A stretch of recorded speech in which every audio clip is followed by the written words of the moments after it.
চারিদিকে হই হই, সুনিতা ফেরত এসেছেন। কিন্তু কেন এত উদযাপন?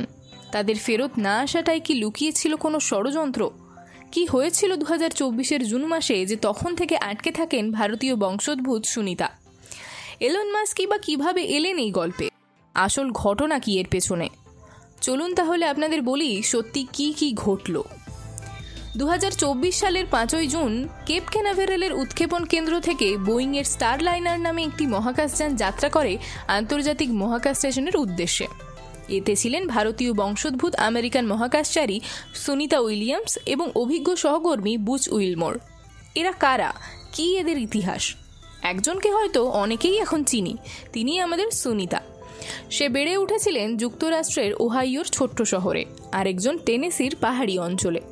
দুজনেরই স্বপ্ন ছিল একদিন আকাশ ছুঁয়ে দেখার, কিন্তু তখনও হয়তো তারা বুঝতে পারেননি যে একদিন সেই স্বপ্ন তাদের একসাথে পৃথিবী থেকে দূরের আকাশে বন্দি করে রাখবে। সুনিতা আমাদেরই একজন, কারণ সুনিতা আসলে ভারতীয় বংশোদ্ভূত। সুনিতা উইলিয়ামসের বাবা দীপক পান্ডে ছিলেন একজন ভারতীয় চিকিৎসক, যিনি গুজরাট থেকে পরে যুক্তরাষ্ট্রে পাড়ি জমিয়েছিলেন। তার মা বনি পান্ডে ছিলেন ইউরোপীয় বংশোদ্ভূত, যিনি সব সময় চাইতেন তার মেয়ে স্বাধীনভাবে নিজের স্বপ্ন পূরণ করুক। ছোটবেলা থেকেই সুনিতা ছিলেন দুরন্ত। তিনি কখনো সাঁতারে, কখনো দৌড়ে, কখনো সাইকেল চড়ে নিজের সীমা ছাড়িয়ে যাওয়ার চেষ্টা করতেন। একসময় নৌবাহিনীর হেলিকপ্টার পাইলট হওয়ার স্বপ্ন তার মনে দানা বাঁধে। সেই স্বপ্নই তাকে নিয়ে যায় মার্কিন নৌবাহিনীতে, তারপর নাসায়। অন্যদিকে ব্যারি বুচ উইলমোর ছোটবেলায় ছিলেন একদম অন্যরকম। তিনি ছিলেন একদম রাউডি, দুঃসাহসী ছেলে, যার মন সবসময় প্লেন বা স্পেসের দিকে টানত। টেনেসির ছোট্ট এক শহরে বেড়ে ওঠা বুচ শৈশব থেকেই যুদ্ধ বিমান পাইলট হওয়ার স্বপ্ন দেখতেন। স্কুল শেষ করে তিনি টেনেসি টেক ইউনিভার্সিটিতে ইঞ্জিনিয়ারিং পড়েন, তারপর যোগ দেন মার্কিন নৌবাহিনীতে। যুদ্ধ বিমান চালিয়ে শত্রুদের আকাশ চিরে যাওয়া তার কাছে যেন স্বপ্ন সত্যি হওয়ার মতোই ছিল। সুনিতা যখন 1998 সালে নাসার নভোচারী হিসেবে সিলেক্ট হলেন, তখন তিনি বুঝতে পারলেন জীবনের আসল পরীক্ষা এখনও বাকি। কঠোর প্রশিক্ষণ, শারীরিক ও মানসিক ধকল সবকিছু পার করে শুধু জল বা আকাশ নয়, 2006 সালে তিনি প্রথমবার পাড়ি দেন মহাকাশে। সেখানেই তিনি নারীদের মধ্যে সবচেয়ে বেশি মহাকাশে হাঁটার রেকর্ড করেন। প্রায় 195 দিন মহাকাশে কাটানোর পর তিনি পৃথিবীতে ফেরেন, কিন্তু মহাকাশের মায়া তাকে ছাড়েনি। এরপর 2012 সালে তিনি আবার মহাকাশে যান। তখন তিনি ছিলেন আন্তর্জাতিক মহাকাশ স্টেশনের কমান্ডার। অন্যদিকে বুচ উইলমোর 2000 সালে নাসার নভোচারী প্রশিক্ষণে যোগ দেন। তিনি 2009 সালে প্রথম মহাকাশে যান এবং 167 দিন মহাকাশ স্টেশনে কাটান। 2014 সালে দ্বিতীয়বার তিনি মহাকাশ স্টেশনে যান এবং কমান্ডার হিসেবে দায়িত্ব পালন করেন। এরমভাবেই 2024 সাল আসে। ওই সালের জুন মাসে বোয়িং স্টারলাইনার মহাকাশযানে চেপে সুনিতা ও বুচ একসঙ্গে মহাকাশ স্টেশনের উদ্দেশ্যে যাত্রা করেন। এটি ছিল তাদের নতুন যুগের মহাকাশ অভিযানের অংশ, যেখানে বোয়িংয়ের বানানো স্টারলাইনার ক্যাপসুলটি প্রথমবার ব্যবহার করা হচ্ছিল। মিশনটি ছিল মাত্র 8 দিনের, কিন্তু মহাকাশ কখনোই মানুষের পরিকল্পনা অনুযায়ী চলে না। তাদের মূল উদ্দেশ্য ছিল ISS-এ 8 দিনের জন্য অবস্থান করে স্টেশনের রক্ষণাবেক্ষণ ও নতুন বৈজ্ঞানিক পরীক্ষা চালানো।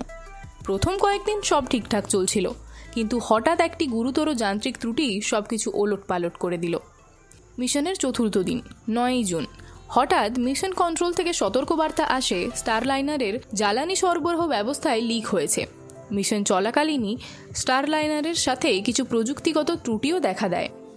স্পেস স্টেশনে ডকিং করার পরই বোঝা গেল ক্যাপসুলের বিভিন্ন অংশেই লিক রয়েছে, যার কারণে তারা ক্যাপসুলটি নিয়ে ফিরে যেতে পারবেন না। পৃথিবীতে তখন বড় বড় বিজ্ঞানীরা সমস্যার সমাধান বের করার চেষ্টা করছিলেন, কিন্তু তারা জানতেন না এই সংকট কতদিন চলবে। 8 দিনের মিশন পরিণত হলো দীর্ঘ 286 দিনের এক অজানা অভিযানে। সুনিতা ও বুচের জন্য এটি শুধু ধৈর্যের না, এটি ছিল হিউম্যান বডি আর উইল পাওয়ারের চূড়ান্ত এক পরীক্ষা।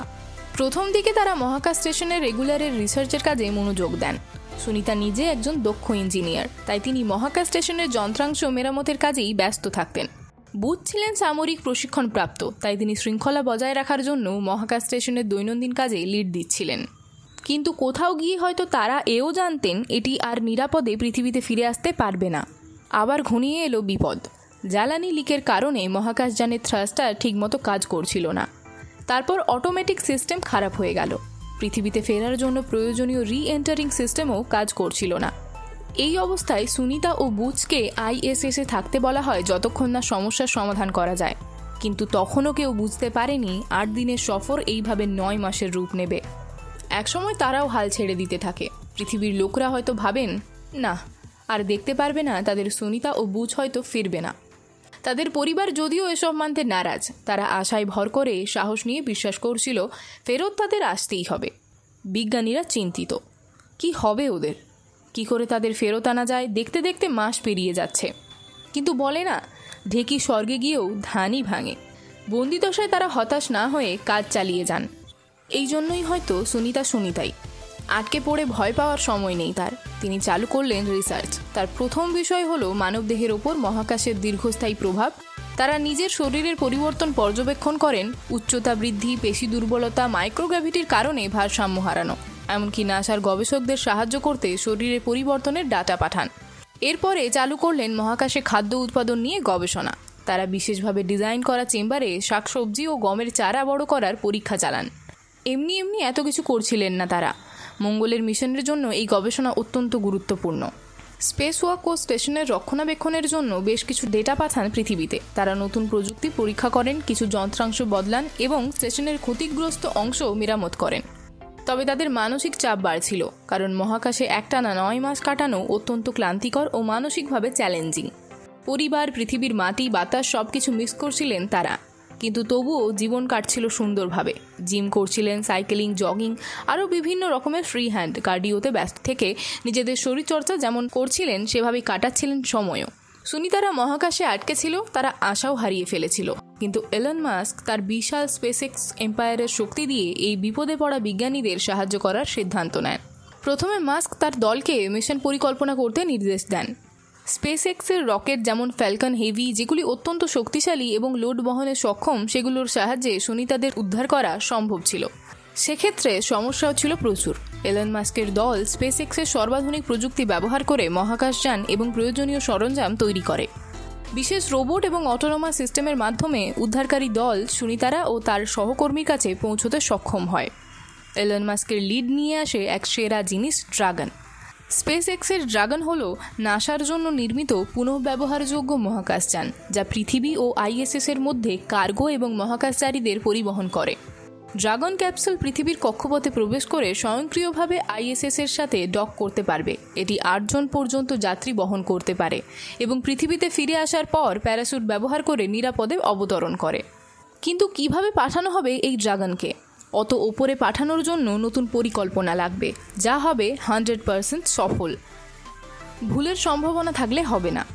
2025 সালের ফেব্রুয়ারিতে বোয়িংয়ের স্টারলাইনার মেরামতের সকল প্রচেষ্টা ব্যর্থ হওয়ার পর নাসা সিদ্ধান্ত নেয় স্পেসএক্স ড্রাগন ক্যাপসুল পাঠিয়ে তাদের ফিরিয়ে আনা হবে।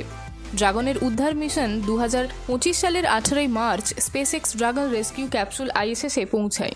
এটি পরিচালনা করছিলেন নাসার 3 জন অভিজ্ঞ মহাকাশচারী এবং একজন ইঞ্জিনিয়ার।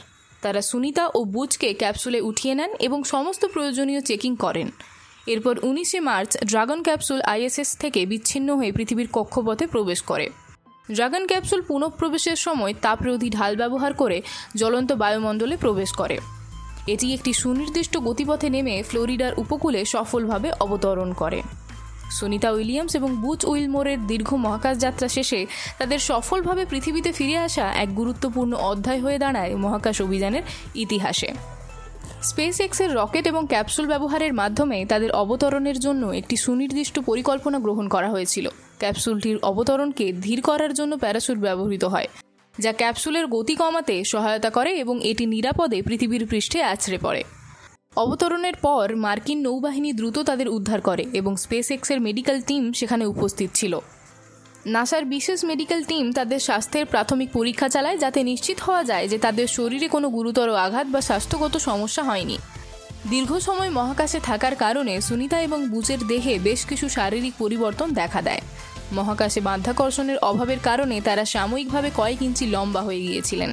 তবে এটি এক অস্থায়ী ব্যাপার এবং কিছুদিনের মধ্যে তারা তাদের স্বাভাবিক উচ্চতায় ফিরে আসবেন। এর পাশাপাশি মহাকাশে পেশি ও হাড় দুর্বল হয়ে যাওয়ার কারণে তাদের হাঁটতে সমস্যা হচ্ছিল। আবার স্বাভাবিক জীবন শুরু করার জন্য তারা 45 দিনের বিশেষ কোয়ারেন্টাইন প্রোগ্রামে ভর্তি হন, যেখানে তাদের মাধ্যাকর্ষণ প্রবণ পৃথিবীতে অভ্যস্ত করার জন্য বিশেষভাবে প্রস্তুতি নেওয়া হবে। সুনিতা উইলিয়ামস এক সাক্ষাৎকারে বলেন, মহাকাশকে তারা প্রচণ্ড মিস করবেন। এই এক কথার মধ্যে সুনিতার মহাকাশ অভিযান থেকে পাওয়া অভিজ্ঞতা আর তার অগাধ ভালোবাসা ছাড়া কিছুই নয়। নইলে ফেরত এসেও হয়তো এমন কথা আমি আপনি বলতে পারবো না। এটাকেই বলে কামব্যাক। কেমন লাগলো এই ঘটনা? এরকম গল্প শুনতে সাবস্ক্রাইব করে রাখুন আমাদের পডকাস্ট। এখন ইউটিউব ছাড়াও আমাদের পেয়ে যাবেন বিভিন্ন পডকাস্ট চ্যানেল, যেমন গুগল পডকাস্ট, স্পটিফাই ইত্যাদিতেও। শুনতে থাকুন, শোনাতে থাকুন, শোনাই থাকুন।